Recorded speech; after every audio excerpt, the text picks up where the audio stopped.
Hi friends, welcome to my mini blog. আজকে আমি আলু দিয়ে তৈরি একটা স্ন্যাক্সের রেসিপি শেয়ার করছি। নিয়ে নিয়েছি কাঁচা লঙ্কা, সেদ্ধ আলু আর পেঁয়াজ।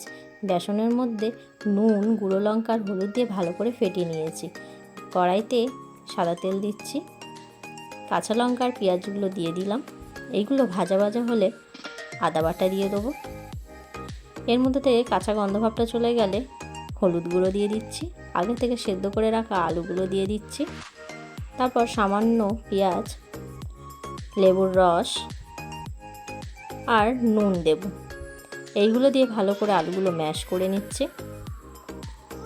আলুগুলো ম্যাশ করা হয়ে গেলে হাতের সাহায্যে আলুর বল তৈরি করে নেব। তারপর পরিমাণ মতো কড়াইতে সাদা তেল দিচ্ছি।